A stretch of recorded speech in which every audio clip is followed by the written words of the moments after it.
Good morning everyone! Kumusta po tayong lahat? Sana po tayong lahat ay okay sa ating mga tahanan. And before we start our worship, I just want to share a verse sabi sa Hebrews 13:8 na Jesus the same yesterday, today, and forever. And maraming nagbago sa ating pamumuhay dahil sa ating mga pinagdadaanan nowadays. But we can be assured that Jesus is always in control. So with all our hearts, let us worship Him today for who He is and what He has done sa ating mga buhay. Standing here in your presence, thinking of the good things you have done, waiting here patiently just to hear your still small voice again. Holy, righteous, faithful till the end, Savior, Healer, Redeemer, and friend. I will worship you for who you are. I will worship you for who you are. I will worship you for who you are, Jesus.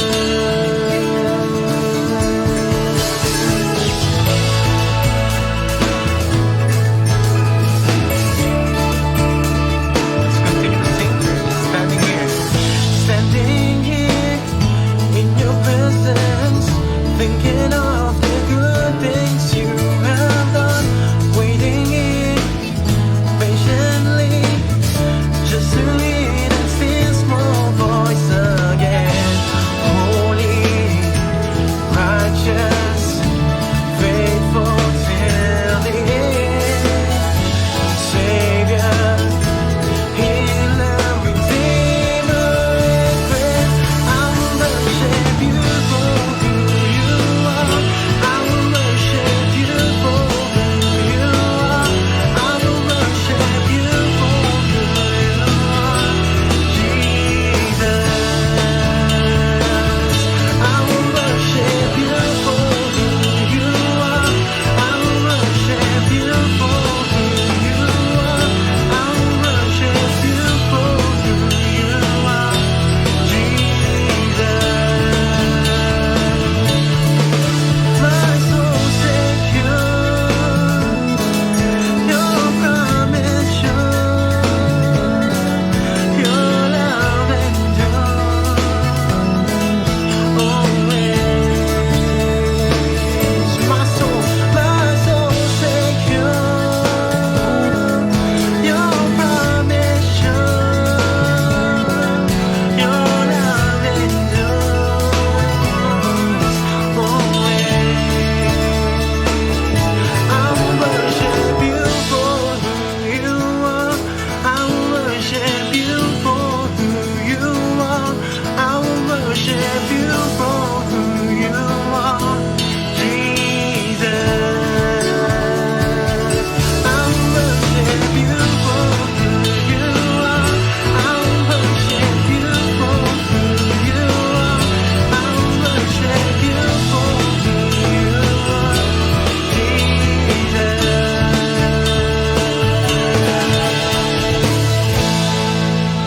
Amen, amen. Praise God.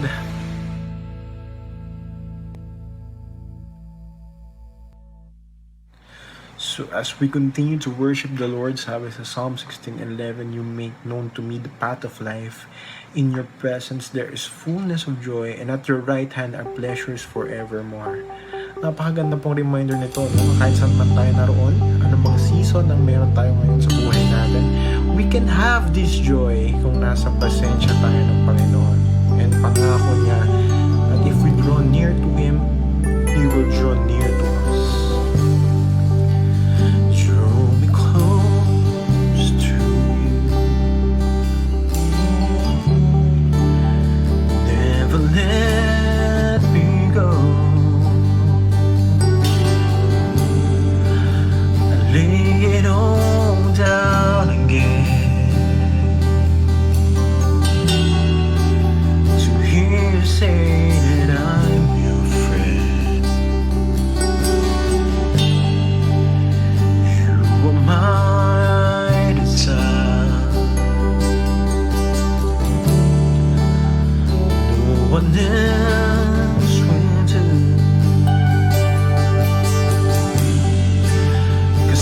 nothing else can take your place.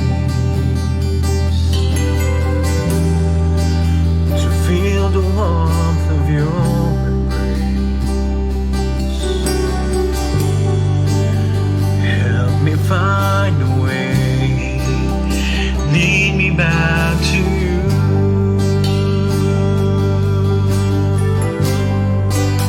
Let's sing, you're all I want. You're all I want.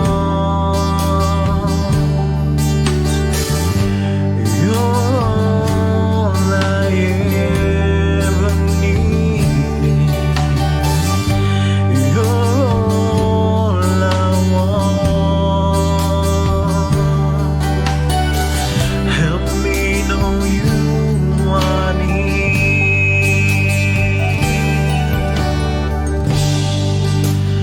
Draw me close to you. Never let me go. Never let me go. Lay it all down again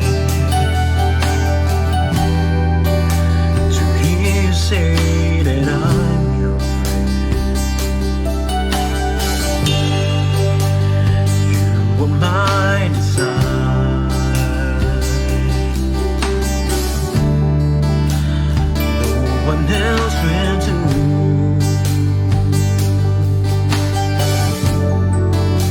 'Cause nothing else can take your place.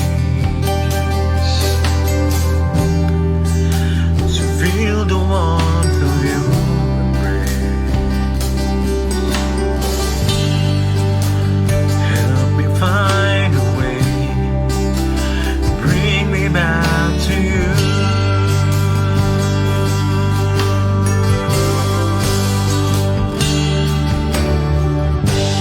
You're all I want. You're all I ever needed. You're all I want. Help me know you are near. You're all I want. You're all I ever needed. You're all I want. Help me know you are near. Help me know you are near. Help me know you are near.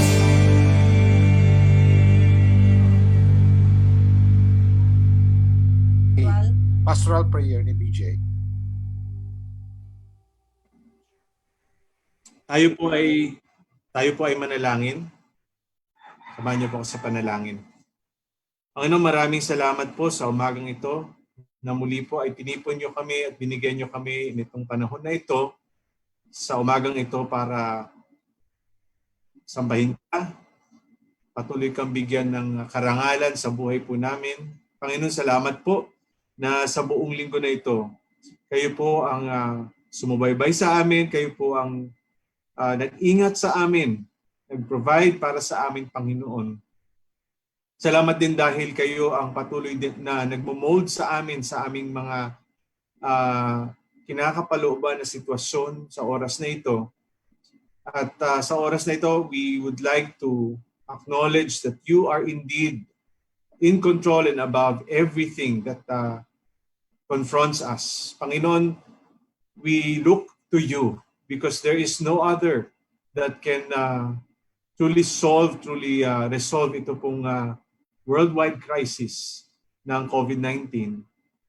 And so even our leaders, Lord, makikita po namin sa kanila ang pagiging limitado nila, Pero nais po naming hilingin na kayo patuloy na magpalakas nga sa kanila, Panginoon, sa amin pong Pangulong Duterte, at ganun din, Panginoon, sa iba pa mga kabinete niya.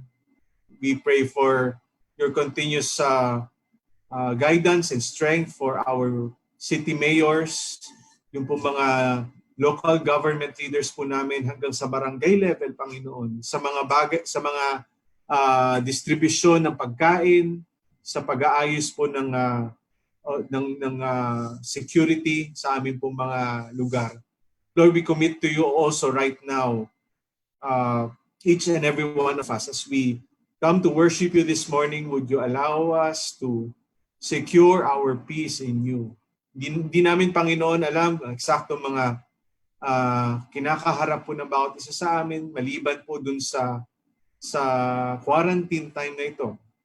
Pero marahil, Panginoon, merong may sakit sa amin ngayon.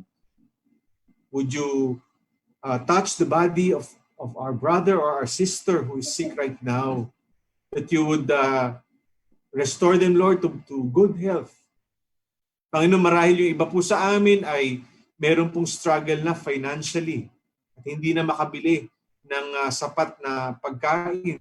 Lord, we pray for them, Lord God. We pray for our brother, our sister, our brethren who are in need right now. Kayo po, Panginoon, ang mag-provide para sa kanila sa anumang paraan na pwede niyo pong gamitin, Panginoon. Lord, we also pray right now that you would continue to help us to grow in our faith in you. And even right now, as we gather in our screens, Lord, sa aming pong online na worship time, would you allow us to not be distracted by technology, but rather may we be able to truly see you in all of this. At hindi man namin mahawakan ng mga kamay ng bawat isa, Panginoon, hindi man namin mayakap ang bawat isa, Panginoon. Ihatid niyo nga po, Panginoon, ang aming pakikiisa sa bawat isa sa congregation namin ngayon. At lalong higit sa mga frontliners na patuloy niyo pong ginagamit para pagalingin ang mga may sakit ngayon. Yung mga frontliners, Panginoon, na ginagamit ninyo para patuloy pong ma-provide ang mga pangangailangan sa food, sa banking, Lord God, at iba pang paraan. We pray that you would touch their hearts and touch their bodies, Lord, so that they would be strengthened, so that they would be continuously encouraged. And would you also do that for the rest of us, Lord, this morning. We commit to this time. Pagpalain niyo po yung oras na ito. Ito po ang aming dalangin sa pangalan ni Jesus. Amen. Amen. Salamat ng marami, Pastor BJ, sa prayer. Salamat din, Kuya Ralph, sa pag-lead sa atin sa song leading sa ating awitan. At ngayon po ay last Sunday of April. Napakabilis po, no? Parang kasi simula pa lang natin kailan at ngayon po ay huli na naman at nasa huling linggo na tayo. And of course, meron po tayong mga regular reminders in as far as our ECQ is concerned. Meron po tayo yung madaling tandaan, yung 4S. Yung 4S na yun ay stay at home, tapos social distancing, tapos soap and water ang inyong mga kamay, tapos suotin ang mga mask. Ito po yung mga SOP na natin, and maybe this is going to be our new normal even after the ECQ. And of course, ay meron po tayo mga regular services online, and also they are recorded. Kaya kung kayo po ay nanonood ngayon, welcome. At salamat sa inyong pakikinig at panunood sa atin. In fact, we would like to welcome si Kuya Jason Pamandanan, si Kuya Harold Drew Balenas, at saka si Ate Marlene Del Rosario na hindi ko sila nabati last Wednesday. Regular po yung ating service na live streaming hanggat matapos po at mapayagan na tayo mag-gather together every Sunday, 10 o'clock in the morning. Hindi naman po tayo maabot hanggang 12 o'clock dahil hindi na natin nagagawa yung ibang mga bagay na nagpapahaba ng service. And every Wednesday at 8 o'clock in the evening. Pagkatapos po ay meron din tayo mga cell groups during the week, and you may want to connect with your facilitators, and we have deployed yung mga facilitators natin to do Facebook video meeting with their group. Ang kailangan nyo lang, of course, doon meron kayong smartphone at meron kayong Wi-Fi or data connection para po kayo ay makakonect sa Facebook para magkaroon kayo ng meetings. Third announcement po natin ay yung po mga offerings natin. We suggest that you could just hold it, lagay nyo sa envelope o kaya ilista ninyo para hindi ninyo malimutan. At pagkatapos nun ay when we get together, kung kailan ay pwede na po ninyong maibigay. Yung iba naman na talagang gusto na nilang ibigay, and we have some people who are doing that, meron po tayong CBC account, CBC Las Piñas account, and CBC Molino account. Ito po ay naka-flash doon sa inyong Facebook screen bago po tayo mag-start ng ating live streaming. And lastly po ay meron po tayong mga ministry opportunities kung nais po ninyong mag-serve in any way possible dito po sa ating live streaming, and even during the week na preparation, you may want to connect with Kuya AJ para po magkaroon kayo ng opportunity to either sing a special number or do scripture reading or prayer or siguro po sa ibang mga technical aspect. And I'd like to take this opportunity also, first time po natin babati sa mga merong kaarawan, anniversary po, first anniversary ni Kuya AJ tsaka ni Ate Fayo sa Tuesday, I believe. At pagkatapos po nun ay second birthday ni Zina Chalabian. Yun po yung aming apo. And congratulations sa inyo and happy birthday sa inyo po. So yun po yung ating mga announcement, and meron po tayong special number, at pagkatapos po nun ay scripture reading si Ate Jaira Pipito from Cagayan de Oro, at pagkatapos yung scripture reading natin ay si Kuya Melvin Salvachera mula sa Molino, Cavite. Ate Jaira?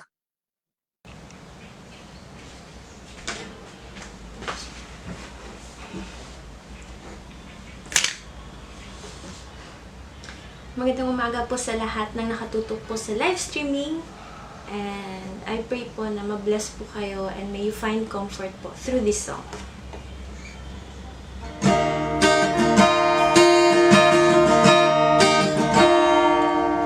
The world may fade, you will remain in the midst of the trial. You will always be a sing. Our God never fails. Our God never fails.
evening. Praise when I'm laughing. Praise when I'm grieving. There will be dancing. There will be singing. Upon injustice we will tell of our God, the hope of all hearts, the hope of all hearts is you. Your love never fails. Our God never fails.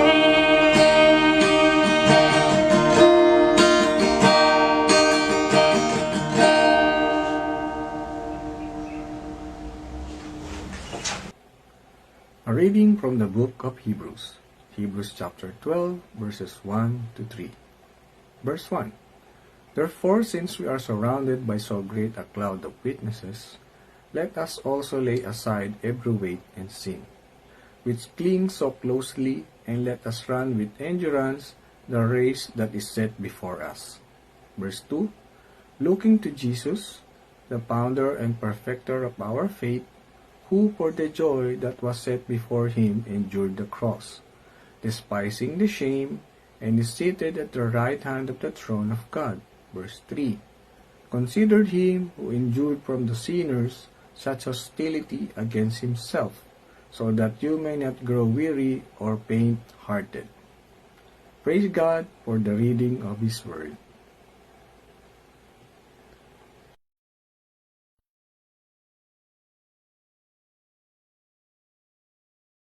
Magandang umaga po sa inyong lahat. I hope that you're doing good. Ang hirap po magkamustahan kapag camera to camera lang pero I hope na kahit papaano nararamdaman po natin yung pagnanais na maihatid yung pangangamusta sa bawat isa, yung ating pagkamis sa bawat isa. And I hope that you are learning a lot of things sa gitna po ng sitwasyon na ito. But during the past month, more than a month na, since the quarantine started, ano kaya yung mga bagay na napag-usapan na ninyo sa inyong bahay, sa inyong pamilya? I'm sure during the first week, you talked about yung habit of washing your hands, nang kumakanta pa na happy birthday. Pero alam niyo po, isang alternative dyan na pinakamaganda, the best talaga is habang naguhugas ka ng pinggan, nananalangin ka. Nananalangin ka sa mga taong pwede mo ipanalangin. And kapag galing kayo sa labas, pinag-usapan natin siguro during the first to second week, yung kapag namalengke ka, punta ka sa grocery, mag-disinfect ka muna. Maligo ka muna bago ka kumamay o gumawa ng anumang bagay sa loob ng bahay. Yung iba sa atin siguro pinag-usapan paano ba gagawa ng paraan para mapagkasya yung pagkain na nabili, yung pong pera na meron po tayo. And some would be thinking about, okay, ito yung napamili sa palengke, ito lang yung available, ano ngayon ang lulutuin natin? Ano ang recipe ng ating ingredients? Yung iba sa atin nag-iisip, ano kaya mababasa? O di kaya, ano kaya ang magagawa dito sa bahay? Kaya linis dito, linis doon. Minsan rearrange tayo ng bahay. Kami dito, ilang beses na nag-rearrange para lang makita yung magandang tanawin. And yung iba sa atin would find some sort of recreation or entertainment, or maybe isa rin sa sumagi sa usapan ninyo, sa family ninyo, is yung discussion regarding yung government. Anong ginagawa ng government, anong ginagawa ng DOH, anong ginagawa ng buong mundo para labanan ng COVID. And kung minsan may negative ding usapan kasama doon. And we may be doing different things during this past month, but one thing that I pray that you have been doing is you are growing continuously in your everyday walk with God. Yung pagbalik natin sa salita niya, yung pananalangin, yung pagsamba sa Panginoon. And you know what? Even without this worship online video, you can continue to worship God with all that you are doing.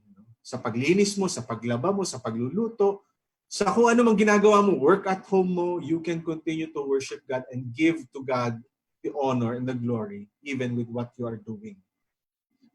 And ang isang bagay na makikita natin, kung bibilangin nyo nga po ilang weeks na nga ba?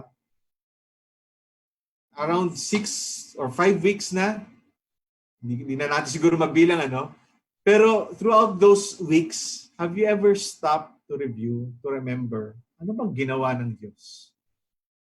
Sa loob ng higit isang buwan na nagdaan, nai-review na ba natin kung ano ang ginawa ng Diyos para sa atin? Kung paano niya tayo prinobisyonan, kung paano niya tayo prinotektahan, kung paano niya tayo pinagaling kung nagkasakit po tayo, kung paano niya tayo ginabayan at dinevelop at pinalakas at in-encourage, kung paano niya tayo ni-rebuke at kung paano niya tayo kinorek at ni-restore sa kanyang sarili. And how He has been here for us throughout these past weeks. Well, isang bagay na masasabi natin, God has been faithful, and not only during this time, but throughout history, throughout our lives. And God will always be faithful. Ngayong umaga, let's move forward towards this message that I've entitled Persevering with God. Mula po dun sa passage na binasa kanina ni Kuya Melvin. And let's move towards this truth this morning. Na as we consider, because of God's faithfulness, dahil sa kanyang pagiging dakila sa buhay natin throughout the past, let us then persevere in this life of faith with eyes that are fixed on Jesus Christ, our Messiah. Ito naman po talaga dapat ang buhay ng isang Kristiyano, yung patuloy na nagpapagal, patuloy na umuusad, na patuloy nakafocus din sa Panginoong Hesukristo. Siguro po nabigyan na natin ng background o narinig na po natin yung Book of Hebrews before. And let's give some background. Ito pong Book of Hebrews ay isa pong sermon. Ito ay sinulat na sermon ng isang anonymous pastor. Kung ito po ay, kung babasahin niyo po na makikita niyo po, hindi pinapangalanan ng writer of Hebrews ang kanyang sarili. Nung iba sinasabi ito si Paul or si Apollos, pero hindi sinasabi kung sino nagsulat. And this pastor wrote to persecuted and displaced believers during the first century. During the time of the Roman Empire, Christians lost their jobs, they lost homes, they lost their loved ones, and they had to leave their homeland, their cities, and live a pilgrim lifestyle. Dahil nga sa pananampalataya nila kay Kristo Jesus. Kaya kung this past few weeks napanood nyo siguro sa Netflix yung AD, The Bible Continues, medyo Hollywood rendition na lang nga ito ng Book of Acts. Pero halos ganun yung nararanasan ng mga first century Christians. They were persecuted to the point na kailangan nilang lumisan sa lugar nila para patuloy nilang mapangaral si Kristo Jesus. Para patuloy nilang maipamuhay ang itinuro ni Kristo Jesus. But you know what? The sad thing about it, in the first century Christianity, in the first century church, marami nagpagal, pero marami rin na nag-give up at tumalikod sa pagpatuloy sa paglago sa Panginoon. And you know what? We may also share the same experience with them. Ito po yung sinasabi ng writer of Hebrews. He gives a strong exhortation to continue, to persevere, to strive as we trust and hope in God. Ito nga yung confidence na meron tayo. As true believers, if we are truly believers, God will enable us to persevere, to continue on, to push, to press on, so that we could continue to live out our lives for the Lord Jesus Christ. Kaya unang-una pong tinuturo dito ng writer of Hebrews is this, that we ought to endure in faith. We ought to endure in faith. And the passage begins dun sa Hebrews 12:1. Ano sabi doon? Therefore, since we have a great cloud of witnesses. Yung pag sinabing word na therefore, may sinisignal dito na sa previous passages, yung previous passages ay nagbi-build up dito sa passage na ito. Now, the whole book of Hebrews teaches us that above everything else, it is Christ who is greatest. He is the greatest strength that we can have. He is the greatest encouragement that we can have. He is the greatest Savior, greatest sacrifice. He is great in all things for all of us who are believers and all of us who are going through this time. Siya po yung ultimate revelation of God. God is Spirit, He is infinite, and He is beyond us. Hindi natin maunawaan ang Panginoon kaisipan natin. And for us to understand Him, He took the initiative to reveal Himself so that He communicated to man in the past. Sa klase po natin sa CMS, yung Phoebus CMS natin, tinatawag po natin yan as special revelation. No? Pinakilala ni Kristo ang kanyang, pinakilala ng Diyos ang kanyang sarili sapagkat yun yung maaarok ng ating isip. And so He did that through prophets. He did that through prophets who spoke the words of God and who wrote the words of God. And in Hebrews 1:2, ito po yung makikita natin, in the last days, kasama po sa New Testament po yun, He has spoken to us by His Son, Jesus Christ, whom He appointed, the heir, tagapagmana ng lahat ng bagay, no? Through whom also He created the world. And then, verse 3a, dito sinasabi, He is the radiance of the glory of God and the exact imprint of His nature. Makikita natin, si Jesus Christ ang nire-reveal dito po sa passage na to, na siya po ay God. And when we know Jesus Christ experientially, when we know Jesus Christ intimately, whom do we know? We know God Himself. Nakakamangha na malaman na pwede mong personal na makilala ang Diyos sa pamamagitan ni Kristo Jesus. And then in the rest of the chapter, Hebrews chapter 1, makikita natin, Jesus was greater. He is told to be greater than the angels. Because He is God. And in the following chapters 2 and onwards, makikita rin po natin sa passages ng Hebrews, the writer continues to discuss yung greatness ni Jesus Christ compared to all others. What is it that Christ did for us? Who is it? Who is Jesus Christ? No? Tingnan lang po natin yung ilan na passages na yon. One thing that is clear in the book of Hebrews is that Christ has connected us. He has connected us perfectly to God. Kung yung connection ng internet natin medyo laggy, yung patalon-talon, o di kaya hindi pa pumapasok yung video sa inyo, don't worry, mapapanood nyo rin po ito again, medyo delayed lang siguro. But Christ Himself has a perfect connection. He made us connected to God in a perfect way. So nabanggit kanina, He was greater than the prophets. He is actually the prophet, the greatest prophet and the prophet. At the same time, He is also the message. Siya po yung mensahero at siya rin po yung mensahe ng Diyos. It is Jesus who is greater than Moses, who gave the law to Israel, who freed them from slavery. Makikita natin sa Hebrews chapter 3. In Hebrews chapter 4 to chapter 9, it is Jesus who is our high priest. So He is the greatest high priest. In fact, minsan lang sa kailangan mag-perform ng sacrifice. He is greater than the temple and greater than any other sacrifice. Hebrews 10, He could take our sins away perfectly. And He is the perfect sacrifice, the once and for all sacrifice. Kaya nga po sa pag-sacrifice ni Jesus Christ sa kanyang sarili, hindi na po nauulit-ulit yun. Pagkatapos na po umakyat sa langit, nakaupo na siya ngayon sa trono. And He continues to just intercede for us as our great high priest.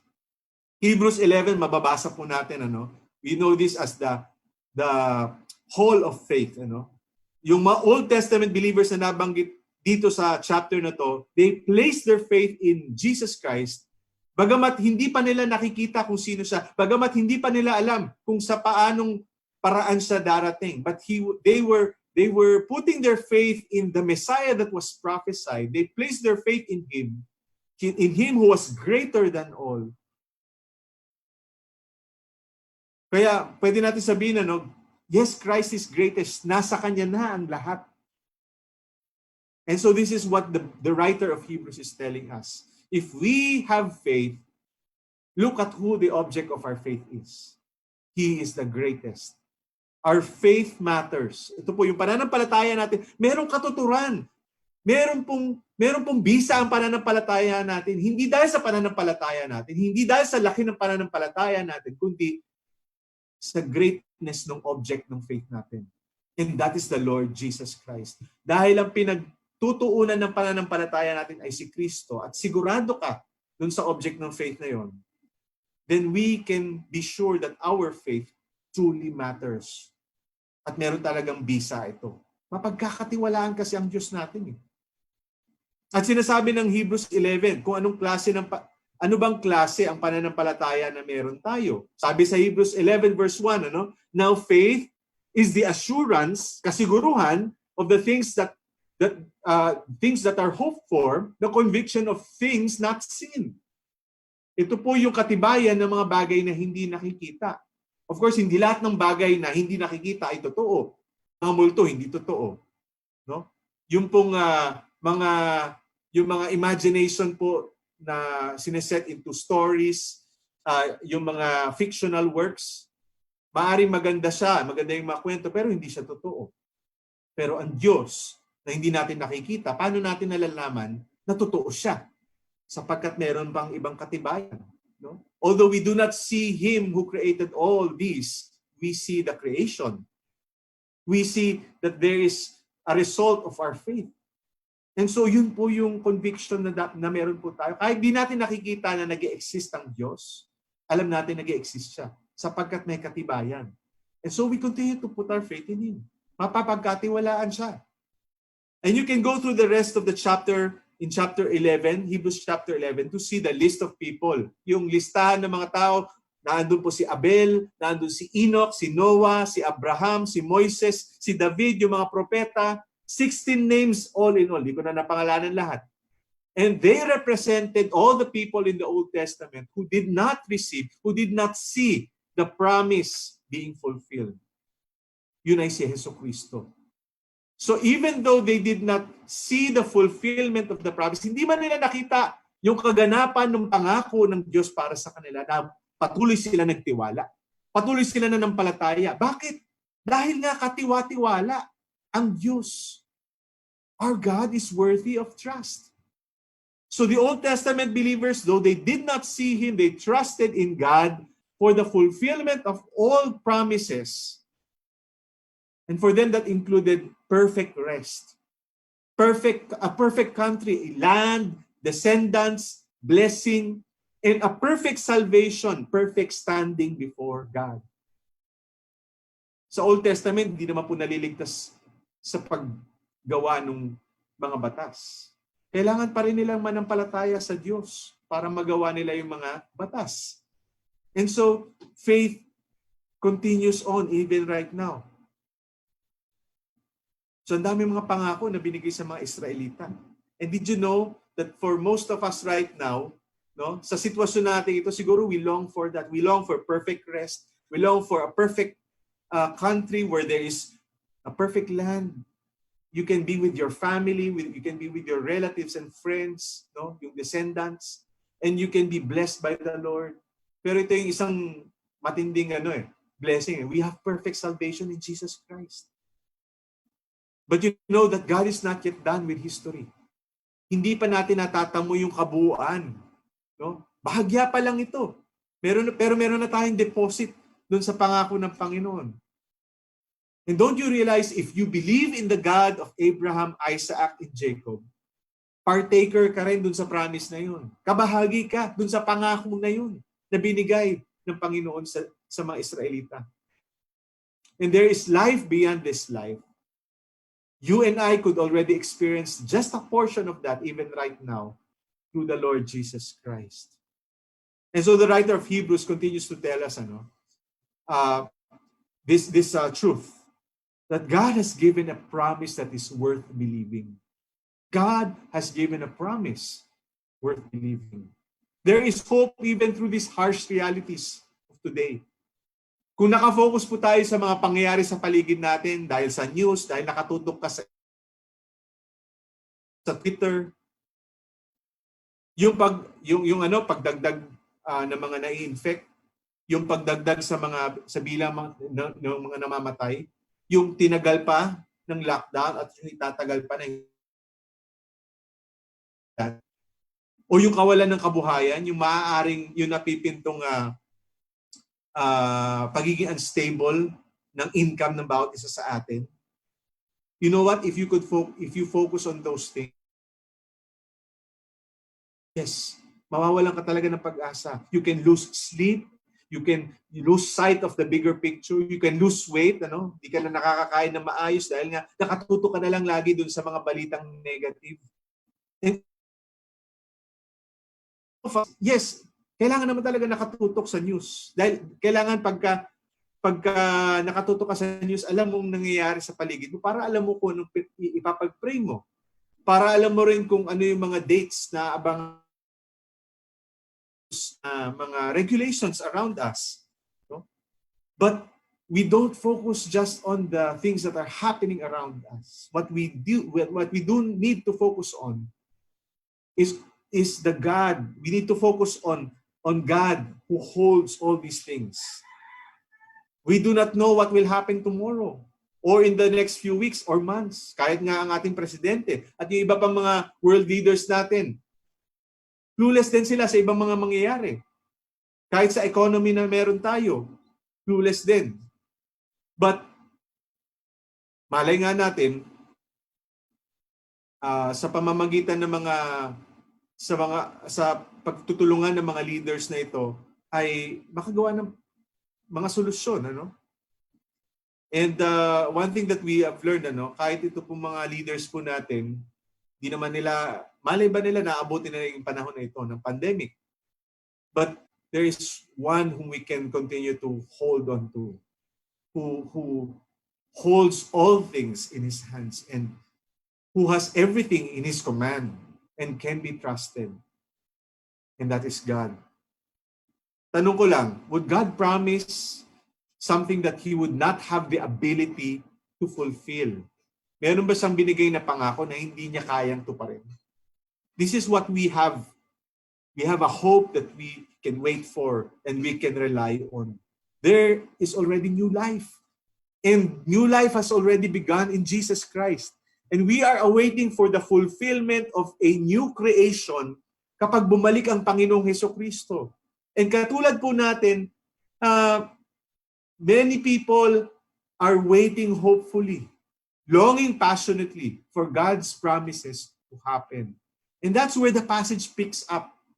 Dito po sa chapter 12, verse 1, doon po nagpipick up yun. Meron po tayong pag-asa na hinihintay. Hindi lamang yung matapos itong COVID-19 o yung pandemic nito. Hindi po eh. Meron pang higit pang mas magandang bagay na hinihintay. And so let me continue in the passage that we read a while ago. Hebrews chapter 12 verse 1 says, "Therefore, since we are surrounded by so great a cloud of witnesses," we recognize that the faith that we have has a long history. Meron pong kasaysayan, it is testified by the Old Testament saints, it is testified by the apostles, it is testified by the New Testament church, by the believers throughout the centuries. It is also testified by our parents in the faith. Hindi po ito imbento, hindi po ito biglang sumulpot na parang bula. Na kapag sinabing, oy, paniwalaan niyo yung sinasabi sa Biblia kasi nakasulat. Hindi lang po ganun eh. Hindi ka maniniwala dahil nakasulat lang. Hindi po siya arbitrary. Hindi siya imbento lang. The faith that we have is tested and tried throughout all history by those who have risked their lives, who gave their lives, who have given up their wealth, who have left their comfort zones, and who have followed God as He leads them. The heroes of faith attest that God has seen them through even when they did not receive the fullness of the promise. They believe because the character of God is trustworthy. So kung babalikan niyo po yung chapter 11 verse 39, ito po yung sinasabi tungkol sa faith na yun. And all these, yung mga pinangalanan sa chapter 11, all these, though commended through their faith, they did not receive what was promised. Hindi nila natanggap yung pinangako ng Diyos since God had provided something better for us. That apart from us, they should not be made perfect. Tanong ko lang, ano po yung natamo na natin na hindi natamo ng mga Old Testament believers? Yung natamo natin is dumating na si Kristo Jesus. Namatay na siya. Inilibing at nabuhay na muli at nasa langit na ngayon at siya po yung nag-intercede sa bawat mananampalataya. Yun ang natamo natin na hindi natamo ng mga Old Testament believers. At ito nga yung napakaganda sa atin bilang mga mananampalataya, pinagsasaluhan natin ng buhay na meron tayo dahil kay Kristo Jesus. That although we live in different times and we live in different places, mga nakakatandang kapatid natin yung mga Old Testament saints at saka yung mga New Testament believers, no? Katulad sina Moises, si David, kapatid natin sila sa pananampalataya. Si Pedro, si Pablo, kapatid natin sila sa pananampalataya. Pag dumating tayo sa langit balang araw, we fellowship with them, no? Siguro hindi na natin tatawagin na, oy, San Pablo, kundi Kuya Pablo, no? O Kuya Pedro. Kasi nga lahat tayo miyembro ng katawan ni Kristo. We are the church, mga tagasunod tayo lahat ni Kristo Jesus ng Mesayas. So we have fellowship with one another because of our faith. And when we go to heaven after this life, magtitipon tayo at magkakaroon ng isang malaking worship service na hindi na magwawakas, wala ng closing prayer, wala ng closing song. At higit pa ito sa anumang namimiss natin na worship service sa panahon na ito. Sapagkat lahat tayo kakanta ng isang malaking chorus, no? Singing hallelujah to God, giving glory to the Lamb who was slain, who was and is to come. And let's make that as an encouragement for us, even in this lifetime.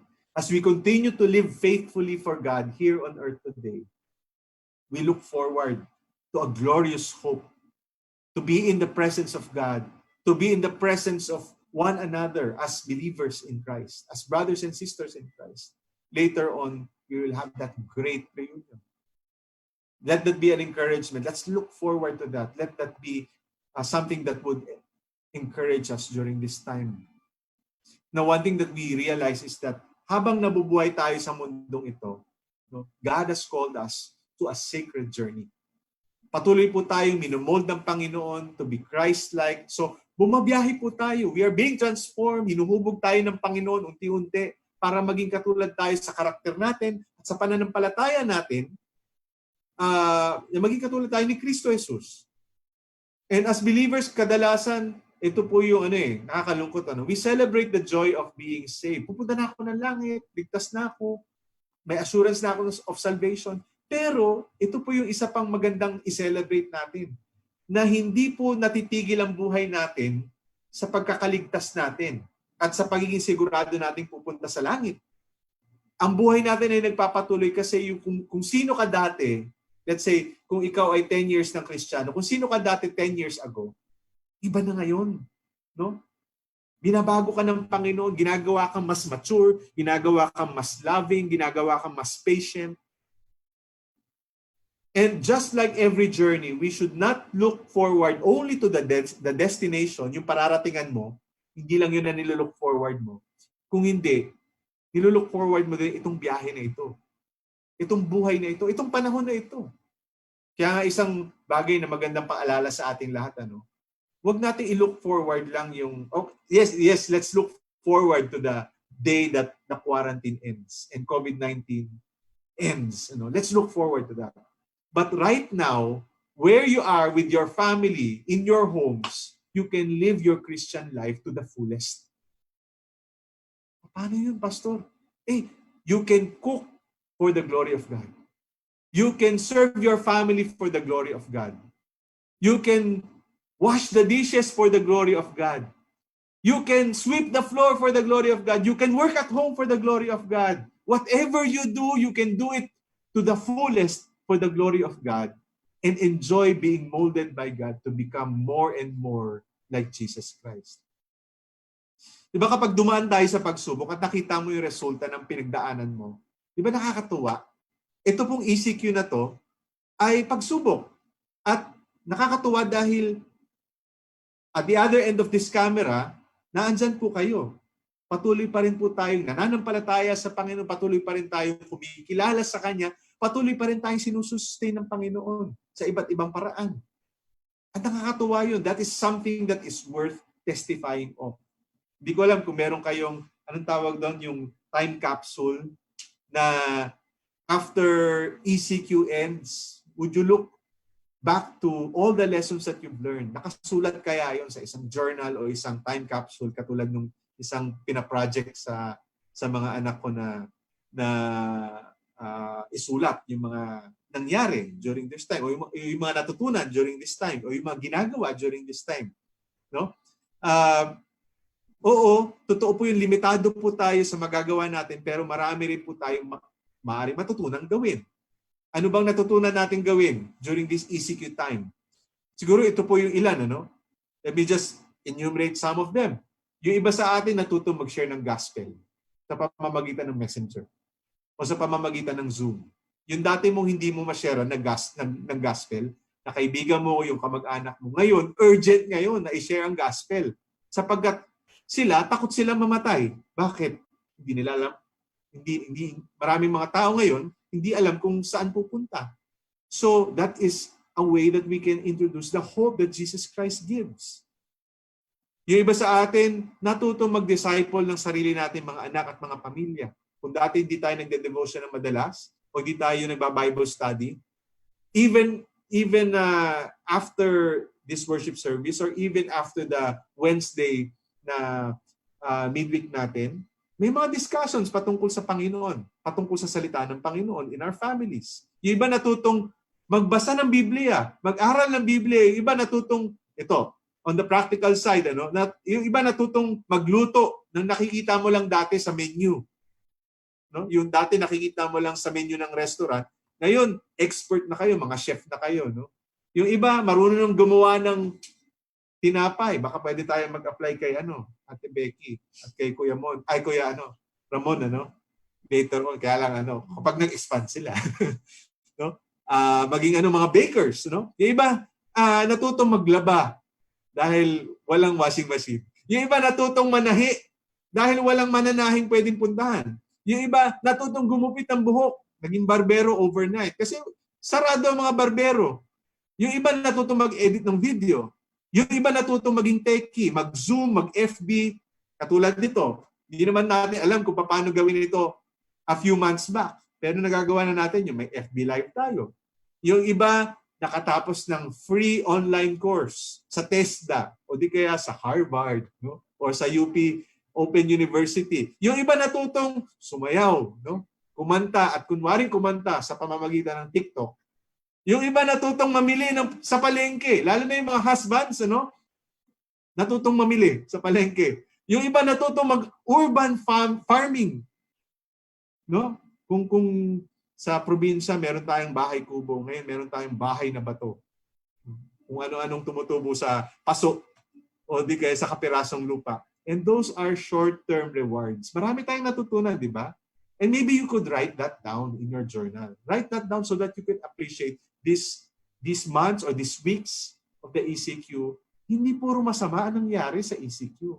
Marami rin tinuro sa iyo ang Panginoon. And then you see the bigger picture. God is actually preparing you and I. God is preparing us in character as His disciple. God is preparing you and I sa patience natin, sa pagdidisiplina natin sa sarili natin, not to give in to temptation, not to give in to worry. God is training us to be more loving. God is training us to be more concerned and selfless for others. God is training us to be more wholehearted in our obedience to God. And God is training us in our faith and even in our holy Christ-like living to be someone that God will use mightily sa henerasyon po na ito para mag-impluwensya tungo sa Panginoong Hesukristo. So that the next generation would also pass on the faith. So that the next generation would benefit from all that we have learned in this lifetime. So you see, God is working even right now in our lives. Appreciate every day. Appreciate every moment that you are growing. God has called us to continue to grow in this sacred journey. And so the writer of Hebrews continues. No? Bago tayo, ito po application, bilang application, He is worth trusting. God is worth trusting. He is already working everything perfectly in your life. Maybe we do not see it perfectly right now, but God's work is perfect in your life. Kung kilos ang Panginoon sa buhay mo, mapapagkatiwalaan mo sa mga resulta. Maaring hindi ngayon, maaring matagal pa ang magiging resulta, pero God is perfectly working in your life. So continue to grow in faith in Him. Continue in your journey with Him each day by opening 3 things. No? Open God's Word. Pangalawa, open your life to receive God's Word. And then open up your eyes to how you could obey God to what He says. So the writer of Hebrews continues and says to us in verse 1b, let us also lay aside every weight, lahat ng nagpapabigat sa atin, lahat ng kasalanan na dumidikit sa atin, no? That so clings easily, and let us run with endurance the race that is set before us. So we have Christ as our mediator. We have Christ as our sacrifice, as our enabler in this life of faith. And then He is all that we need. And so we are to run. We are to run with perseverance towards the finish line. We are to journey the long haul. Ito pong race na to, hindi naman po ito 100-meter dash eh. Itong race na to ay marathon race. He wants us to run the race so that we can finish it. Finish the pathway that God wants us to finish. Di ba kapag nag-join ng mga tao, hindi na kasi uso yung word na marathon. Ano? So siguro yung iba sa atin, sumasali dati sa mga fun run or sa mga yung katulad dun sa ang pinakamalapit kasing venue ng mga fun run sa South ay dyan po sa Philinvest, di ba? Minsan sinasara yung traffic dyan. So when people join the fun run, it's not about winning first. Primarily it's about finishing well. It's finishing well, giving your best to cross the finish line. At ito po yung matututunan natin sa buhay, no? It's not about it's not about being smart or being intelligent per se, but it's about pressing on. Lalo na kapag gusto mo na mag-quit dun sa pinasimulan sa iyo ng Panginoon. Kasi ang buhay hindi naman tungkol sa mga kung may oportunidad eh. It's about if you will decide to do what is needed right now. Gusto ko yung yung idea na kino-communicate ni Gandalf dun kay Frodo, no? It is not for us to choose what happens to us, something like that, but it is us to choose what to do with the time that we have given. Anong gagawin natin sa panahon na binigay sa atin dito sa mundong ito? Are you going to decide to do what is needed? Are you going to decide to do what God wants you to do at every point of your life? Or are you going to choose the easy and convenient way? Nasusubo na lang sa iyo lahat, no? Or are you going to take the less traveled road that may be difficult, no? Maaari mahirap, but you will grow in your character and in your faith. Hindi ko naman sinasabi na ibenta na natin lahat ng ari-arian natin at mabuhay tayo ng walang mga kagamitan. But what we are saying is this, if God is telling you to do something to risk, something to give up, so that you can serve the Lord with your life, so that you can serve others with your life. Kung yun ang malinaw na sinasabi ng Panginoon, bakit hindi? It's worth it. It's a worth sacrifice. And so, isa rin sa makikita natin dito, no, na pinapagawa ng Panginoon sa atin, So, He says to us, let us lay aside every weight and sin which so clings easily. One thing that we need to do is we need to let go of things that weigh us down. Yung mga nagpapabigat sa atin. So what we learned for the past weeks is that we can live without a lot of things. Maraming mga bagay na hindi naman pala kailangan, hindi naman pala talaga essential. And I'm not saying it's easy, pero posible pala na hindi ka muna mamili ng bagong damit, ng bagong sapatos. Posible pala na hindi ka muna kakain sa Jollibee or McDo. Posible pala na makalibre na mga concerts, Punta ka sa concert ni Gary V o ng kung sino man. May mga libreng concert online. pwede ka pala makatulong kahit kaunti. So what are non-essentials that God has taught us that we can live without? Things that we have been spending on, things that we invest our time on, places that we go to, stuff that we purchase that we really do not need para mag-grow tayo sa buhay na ito. Hindi pala natin kailangan para umusad tayo sa buhay. So ito lang just a strong suggestion. Kung nabuhay tayo sa atin na ito, nang wala yung mga bagay na ito, baka naman pwede ka mabuhay talaga nang wala yung mga bagay na yun, even post-quarantine, even after the quarantine. Maybe you could continue to be minimalist in your life. And just use what matters most. Why not focus on the things that really matter most? May isang post nga ako recently, di ba kapag ka may computer at nagkaroon ng isang matinding virus yung computer, one of the last options that we consider is i-reformat yung hard drive and i-reinstall na lang yung old outdated system. But there's another option. We can reinstall or install something that is new. Something that is new but is really needed. The whole world has been afflicted by a virus, so maybe it's time for us to think about how to reformat the way that we live and not return to the old ways that we did before this quarantine, but to a new or maybe even an older way of life. Older way pertaining to kung ano yung eternal principles ng salita ng Panginoon na nagbi-build up dun sa mga bagay na talagang may halaga, that build up on what truly matters most. So, question lang, is there something that you need now? Ito, tinuro sa amin ng mga magulang namin, pagka may bibili, is it what you need or is it what you want? Kailangan ba siya o luxury ba siya? Kasi baka yung extra expenditure that you may have, that accessory in life, may not be helpful at all. Does it help you move forward, to be strengthened? Does it help you to be passionate, to live life to the fullest? Or does it weigh you down? Baka it's a distraction lamang. When it comes to everyday life, what really matters most? God, your family, and the people that you love, people whom you have networks with, food on the table, a home, and clothes. Yun yung mga bagay na importante.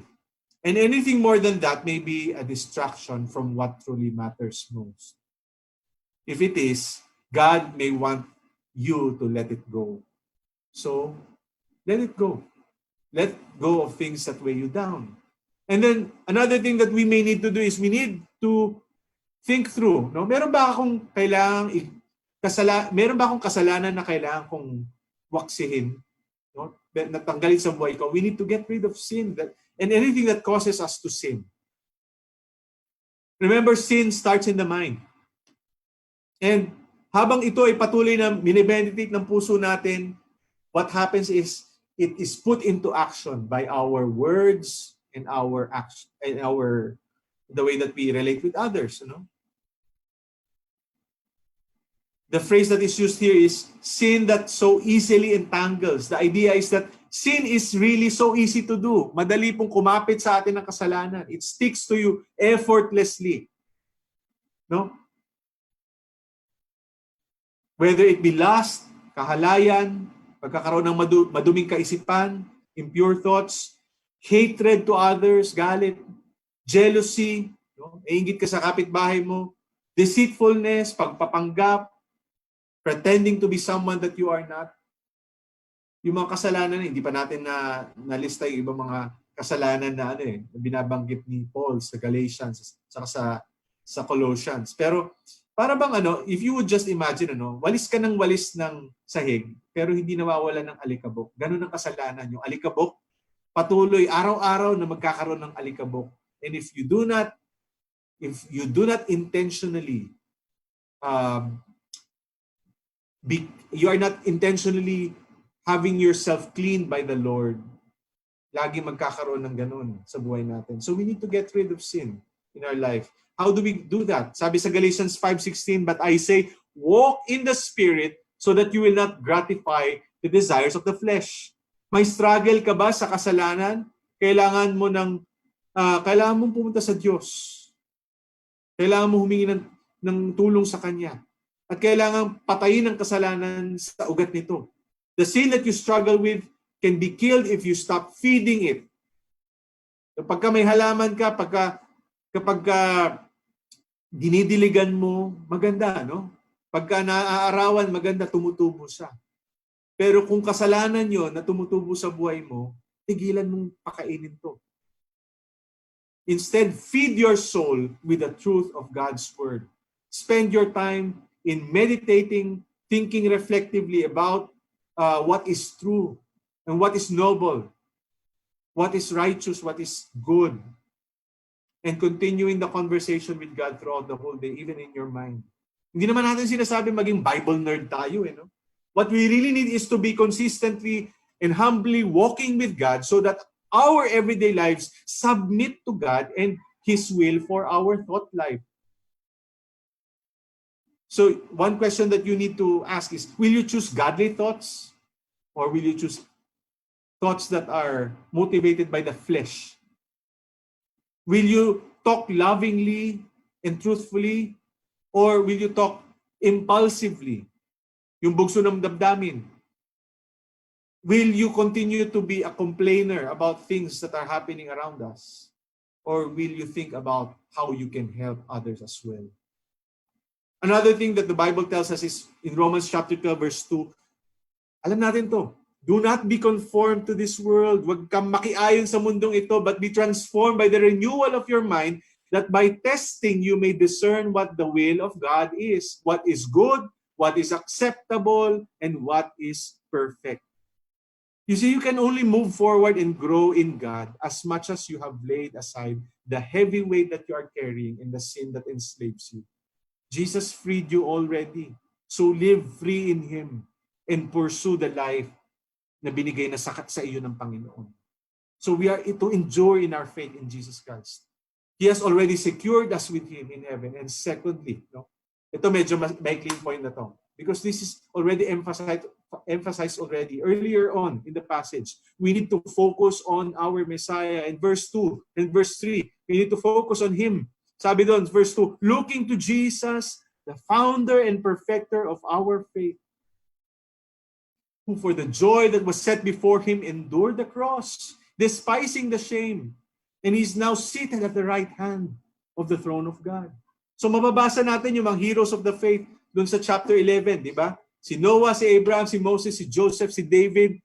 And when you read the Old Testament books that write about these people, we sometimes lie to the tendency to shortcut yung study natin of the Bible and say, we need to be like Daniel, we need to be like Noah, we need to be like Abraham. Pero hindi po yun yung proper na pag-aaral ng Biblia. We skip the fact na itong mga taong ito, hindi naman sila perpekto. Di niyo po ba nabasa, kahit si Noah, na very, very righteous man, meron pa rin tayo mababasa na nagawang kasalanan ni Noah. Kahit si David, ang daming kasalanan, pero he was called man after God's own heart. Pero nung ginawa niya, nagkasala siya, di ba, kay Bathsheba at sa kanyang asawa ni Bathsheba. So they are not perfect people, so we cannot say, be like David. And they are not the best examples. So when we study a biography of biblical characters, the challenge for us is to see what has God done in their lives. Hindi si David ang bida sa buhay ni David, kundi si God. Anong ginawa ni God? God forgave David. God restored David. So the challenge for us is to see how is God also working in our lives? How is Christ working in our life? Siya yung dapat na maging focus natin. How has He acted and related with us? So the main character of the story of history is God Himself. So ito po yung dapat natin gawin even right now. No? Even in our situation right now, even in our stories right now, the narrative of COVID-19, we need to fix our eyes on Jesus. Look to Jesus. Secure your eyes on Jesus. Focus. Ang daming distraction sa paligid eh. No? Kahit sa isip natin ang daming distraction. Hindi ko alam kung anong iniisip mo ngayon. Hindi ko alam kung anong tumatakbo sa isip natin, pwedeng lumilipad ngayon. Pero you know what? We need to ask God to discipline us to look to Jesus Christ because He is the only one who can secure us in Himself. Walang ibang object ang faith natin, nabanggit natin kanina. Walang ibang object kundi si Jesus Christ. And we cannot emphasize it too much. Above everything else, ang paglago natin sa pananampalataya ay nakasalalay sa natapos ng gawa ni Kristo Jesus at sa kanyang persona. At hindi natin ginagawa yun every Holy Week lang. It has to be done in an everyday intentional acknowledgement of who Christ is. Sino ba siya? He is God the Son who came down to earth to do what? What has He done for you and me? He came, He lived, He died, He rose again on high. And He is now seated on the right hand of the throne of heaven. A few weeks ago, nagkaroon po tayo ng video devotion. Binigay ni Kuya AJ, from Galatians 2:20. Ang sabi po doon, I am crucified with Christ, therefore I no longer live. The life that I now live, I live by faith in Christ who loved me and gave Himself for me. Now the reference for our lives from this point to eternity is in Jesus Christ. We no longer live the way that we did before. What were we before? We were slaves to sin. Now we are servants of God. And so we need to put that in center stage. Kung ang identity mo ngayon is servant of God, a child of God, then live it out in reference to Jesus Christ. We no longer live the way that we did before, but we live in Him. So our identity is in Him. It is just proper na tanungin natin araw-araw. I-remind natin sa sarili natin araw-araw at i-ask natin ng Diyos na i-remind din sa atin araw-araw. Ang buhay na ito, hindi ko na pagmamay-ari. The one who possesses, the one who owns me now is the Lord Jesus Christ. Markado na tayo. Kaya nga ang ganda nung sinasabi nung awitin na in Christ alone. Sinasabi dun sa few phrases, in Christ alone, my hope is found. He is my light, my strength, my song. Kung dati, ang theme song ng buhay mo is my life. Ano ba yung kanta na? My way. Ngayon, ang theme song ng buhay natin ay in Christ alone. And if there is any passion that should grow in you the most, it is this. It should be our passion to know Christ more and more. And that we see Him more and more in us. And that He is seen in our lives more and more. Yung race na sinasabi natin, na marathon race, kung saan tayo tinatawag ng Panginoong Jesus, is to look intentfully in Jesus Christ. Naunawaan ito ni Pablo sa Philippians chapter 3, nung sinabi niya sa Philippians chapter 3, verse 8, Indeed, I count everything as loss because of the surpassing worth of knowing Christ Jesus as my Lord. For His sake, I have suffered the loss of all things, and I count them all as rubbish. Basura na lahat ng ito. Patapon na lahat ng ito, in order that I may gain Christ and be found in Him. Ako ay mahanap sa presensya ng Panginoon sa gitna ni Kristo Jesus in His identity. Not having a righteousness of my own that comes from the law, not having a righteousness that comes from obedience or through fulfilling the law on my own, but that which comes through faith in the Lord Jesus Christ, the righteousness from God that depends on faith, so that I may know Him. Makilala natin siya, and the power of His resurrection, and may share His sufferings, becoming like Him in His death, and that by any means possible, I may also attain the resurrection from the dead. So a lot of people have recovered sa COVID-19. And for some stories featured, you hear na yung mga recovered patients, they are grateful dun sa mga naging frontliners na nangalaga sa kanila, yung mga nurse, yung mga doktor, na tumulong sa kanila na gumaling. to the point that they are now advocates and supporters of these frontliners. If that is true in the medical field, in the hospitals today, eternally, kapatid, kaibigan, si Kristo ang nag-iisang tagapagligtas natin mula sa kasalanan at sa panghabang panahon na pagkakabilanggo sa kasalanan at sa habang panahon pagkakahiwalay mo sa Diyos, which meant hell for us, which meant eternal suffering for all of us in the lake of fire, punishment for our sins. But because of God's work in our lives to redeem us, to restore us back to Him, to recreate us to Himself. Ang ganda nung sinasabi nung 90s song, no? Sinasabi, I'm forever grateful to you. I'm forever grateful to you for the cross that you came to seek and save the lost. Patapon natin buhay natin dati. Nawawala na tayo, hindi na tayo dapat hanapin. Walang halaga ang buhay natin, pero dahil kay Kristo Jesus, binigyan niya ng bagong halaga. Binigyan niya ng napakagandang halaga ang buhay natin. And so we need to take Him as reference for our lives. He is the one who started this new life. And He is the one who will continue to do that until the end. Ano sabi? He is the author and finisher of our faith. Siya po yung nagsimula. Siya rin po ang magkukumpleto ng pananampalataya natin. He was from eternity without beginning. It is also through Him that all the world began. And as the story of history progresses, it is He who moves it forward as He becomes the promised seed of Eve. And so the Savior Jesus Christ has already come. And He will come again in the end of this age to rule the universe, to rule the world once more when the enemy will be defeated forever. Ano sabi ni Jesus Christ kay John sa Revelation? Napakaganda na sinabi niya, I am the Alpha and I am the Omega. Siya ang simula at ang katapusan ng lahat ng bagay. Says the Lord God, who is and who was and who is to come, the Almighty. Ang ganda lang sabihin ito sa konteksto ng COVID-19, sa konteksto ng quarantine period natin ngayon. Jesus is the Alpha and the Omega, even in the midst of COVID-19. Hindi COVID-19 na magwawakas ng lahat. Hindi. Darating ang wakas kapag dumating si Kristo Jesus para maghari pang habang panahon.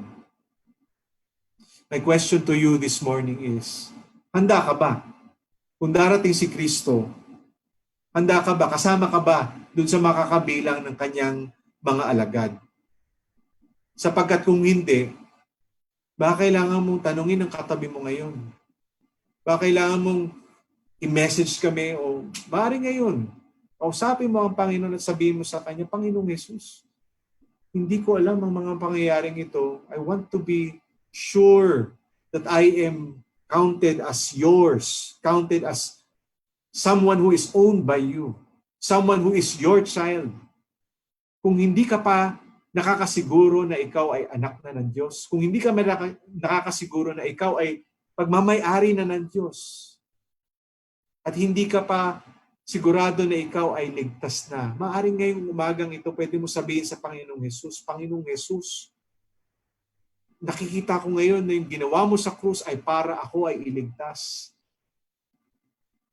Ngayon ay nakikita ko na yung ginawa mo sa krus ay para bayaran ang aking kasalanan. Pero ngayon, nananampalataya ako sa inyo sapagkat alam ko yung ginawa ninyo, yun lang ang magbabayad sa kasalanan ko. Yung ginawa mo sa krus, yun lang ang mag-uugnay sa akin. Sa Diyos, yun lang ang magbibigay sa akin ng tunay na kaligtasan. Ngayong umagang nais kong manampalataya ng buong buo sa iyo nang sa gayon, ako ay maging kabilang din ng inyong kaharian. Ako ay maging kabilang ng inyong mga anak at maging kabilang ng mga makakasama ninyo sa inyong kaharian balang araw. Jesus Christ is the Alpha and the Omega. He is the Almighty God. If you have put your faith in Him, then He holds all things in His hands. He holds history in His hands. He holds COVID-19 in His hands. Ay, siya magwawakas nun. May kapangyarihan siya para sabihin, COVID-19, stop. Only He can do that. And ito nakakatuwa sa Panginoong Jesus. Although He is the high and almighty God, the eternal God, He willingly chose to become human like you and me and be sacrificed on the cross, even if it was the most shameful and painful death that one can ever experience. So we need to also live in light of how Christ endured the cross. Dapat ito po yung tinatanong natin, paano ba nagpagal? Paano ba nagtiis ang Panginoong Hesukristo sa krus? In fact, ito sinasabi sa verse 3, na binasa natin kanina, consider Him, Jesus Christ, who endured from sinners such hostility against Himself, so that you may not grow weary or faint-hearted, para hindi tayo hindi manghina ang loob natin. Ano bang ginawa ni Kristo Jesus? He suffered on the cross for you and me. And even before that, even as He entered the world as a baby, He experienced the lowliest of births. He was brought up in a household of a carpenter, and He faced the stigma of a society which thought of Him as an outsider. When He started His ministry, marami mga sumunod sa Kanya, pero marami rin nag-abandon na sa Kanya. He was scorned for His teaching. Religious leaders constantly plotted against Him until the time that they could have Him arrested for, so to speak, for blasphemy, because He said that He claimed to be God, and He is God. So, hindi po pagsisinungaling yun, hindi talaga blasphemy yun. And finally, He was, in His Passion Week, He willingly submitted Himself to pain and suffering by the flogging of the whips of the Romans, by Him wearing the crown of thorns, by Him enduring the nail-pierced hands and feet. So Hebrews tells us to consider. I-consider natin. Ano ba ang pinagdaanan ni Kristo Jesus sa pagdurusan niya? Bakit? Kasi siya mismo ang mag-enable sa atin na mag-undergo ng suffering na nararanasan natin sa buhay na ito. And as we follow Him, He will give us the strength to endure and become victorious, even in any trial, even in this trial of the quarantine. Why? Because He is the author and finisher of our faith. And He is the one who gives us the ability to endure even till the end. Kaya nga sa buhay na ito, kapatid, hindi ka nag-iisa. Kung naghihirap ka at nagdurusa ka, kung bigat na bigat ka sa sitwasyon na ito, alalahanin mo si Kristo Jesus.